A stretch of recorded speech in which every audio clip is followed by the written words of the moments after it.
this is Barb Kiplinger, and this is the 6 Principles for Exemplary Teaching for English Learners. The 6 Principles is written by Deborah Short, Helen Becker, Nancy Cloud, Andrea Hellman, and Linda Levine. Here's a model of the 6 principles. You'll see that Principle 1 is know your learners. Principle 2, create conditions for language learning. Principle 3, design high-quality language lessons. Principle 4, adapt lesson delivery as needed. And Principle 5, monitor and assess language development. Finally, Principle 6, engage and collaborate within a community of practice.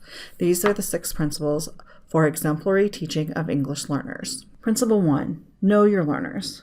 We've been talking about knowing your learners before in a classroom, but with English language learners, it's just a little bit different. We want to kind of know the home language of the student, their cultural background, the level of proficiency that they have in their first language, in addition to their literacy level in their first language.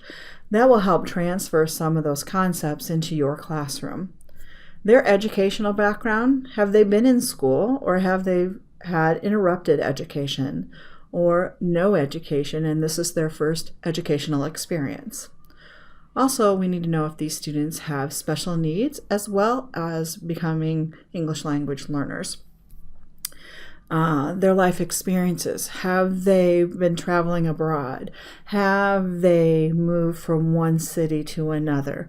What are some of their experiences with family and education and all of those other experiences that they've had with their families? The particular interest can draw them in as well. So if they're interested in soccer, you could start a conversation about soccer players. Perhaps they're interested in reading. All of those pieces help get you to know your English language learners. Their gifts and talents, if when you look and see that they're a talented musician or they're able to draw and be able to talk about those talents that they have and how we can transfer them to language acquisition. What are their life goals? What do they want to be when they grow up? Depending on what age level they are, they may have a very clear idea of what they want to do after high school. Their learning preferences. Do they really like to listen and learn, or would they prefer reading or having somebody help them read a passage out loud first? Access to supportive resources. Are they getting extra tutoring? Are they using just the school system? Are they getting help at home? Do mom and dad speak English at home? What are some of the other supportive resources that are around them? Also, to understand their social emotional background. Is this someone that has had interrupted education? Are they in refugee status? Having influx and trauma in their background also can explain some of their behaviors in class, and having a better understanding of where they're coming from to walk into a classroom. Also, if you know about the social political context of their home country, perhaps they've had a rebel group come into their country, or their country is at war with another one, and that's how they got here. We don't need to make any comments about that, but we just need to be aware that these kids may have been exposed to warfare or exposed to some of these conditions. So as if you're in a content area where you're discussing those, please know that they may have some valuable things to say or they may not want to share. So just really get a better picture of our learners will help you in the classroom help meet their needs. This activity is one that really I want you to reflect upon. First of all, do you have ELs? What do you know about them? And you can always use this little list here off to the right. And what else do you need to know about your learners? You are getting an ILP, which tells the home language, their language level in English, not in their first language. So the next place you would go to get more of that information would be your contacts in your building. And first of all, that would be your counselor. If you have an ENL teacher in your classroom, that would also work, or the paraprofessional that you're working with as well. All of those people will have that those information in that resource for you. Principle 2, creating conditions for language learning. We know that we want to have a classroom where kids come in and want to feel from you that they can be successful.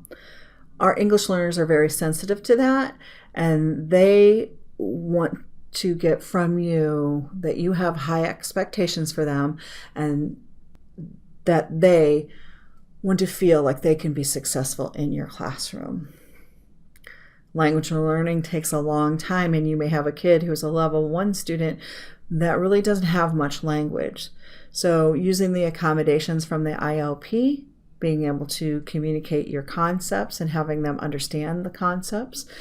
Perhaps they can draw an answer for you, a variety of different ways to provide an assessment of their knowledge for you. Please work with our E&L teachers, myself, or any of the paraprofessionals so that they can help you create a really good lesson so that that student can understand what your concepts are in your classroom. On this slide, you can see the expanding scope of English language proficiency. It kind of gives you a visual for as the student is growing in language variety and vocabulary and being able to communicate their ideas with you. You can see as they start as a level 1, it's a very shallow amount of information that they can share with you. And obviously as we get to our proficiency level, which is level 5 in the state of Indiana and on into level 6, we can see how much they are growing at each level. Really to continue with that principle 2 and create conditions for language learning, we want to develop trust between them and yourself and their classmates in your class. Please demonstrate expectations of success for all of your learners in your classroom and of course our ELs. Plan instruction to support and enhance those lessons so that the students can understand the language that you're using and practice those concepts and those particular vocabulary points, and really finding the right instructional balance. This is where we have the art form of our teaching, where we need to see if they are struggling a little bit, we need to change our lessons. Principle 3 is designing high-quality lesson plans for language development. Really here we're talking about scaffolding for comprehensibility. Make sure that those students can understand the concepts that you're teaching in your classroom, but lowering the language level so that they can understand the language in your content. Some ways to scaffold. We've talked about this with SciOp concepts, but with scaffolding here, we can use word walls, we can use lots of visuals. We have Google's available to us, so we can use lots of pictures. We even have, for especially our lower level students, especially our level 1 students, we can use Google Translate to translate word to word and word from their first language to their second, and really focusing on some of the vocabulary for that particular unit and using a variety of different ways to explain the concept to the ELs. Scaffolding for comprehensibility really means using gestures, using facial expressions, visual, lots of pictures. Use Google for that. Talk about the high frequency vocabulary that's happening in your classroom. So if you're a science teacher using science terms that are only happening in science class, make sure that those kids have a list of that vocabulary and that they're working on those particular vocabulary terms so that they can learn those along with the concepts that you're teaching. Giving definitions and explanations of that vocabulary and the concepts is also key. And of course, with our level 1 students, you can certainly use some sort of translation like Google Translate for word-to-word translation to help them understand. So explanatory devices for comprehensibility mainly means just what we had talked about with the scaffolding, visual aids, audio supports, sometimes having the student listen multiple times, using video to have them watch and listen. about the concept that you're teaching is also helpful. Using bilingual glossaries or picture dictionaries. All students get a Oxford Picture Dictionary to send home with their families, so they have one at home in their first language, or if we do not have that, we give them what you see here, a monolingual picture dictionary. When you can, model and demonstrate what you want from the students, appropriate language, the academic language versus social language, working on word choice, and providing demonstrations of the language in use. In Principle 4, I believe that most of us as teachers have done this before, and adapt the lesson delivery as needed. Check student comprehension. So as you're working with the students, I'm sure you're monitoring all of your students, but with your ELs, it's going to be very obvious when they don't understand. They're either going to stop, become distracted, look away from what you're doing, or not be able to respond. So there's some key clues for you to then adjust and alter your lesson. You could alter the materials, the pictures. You could provide a sentence frame, and then they can fill in the rest. You could provide that sentence frame ahead of time, and then they can come back to class the next day and then participate. You can provide them structured notes, charts, graphic organizers, help them organize that information, especially if you're lecturing, that information has a spot to go and they know they need to put some information in there.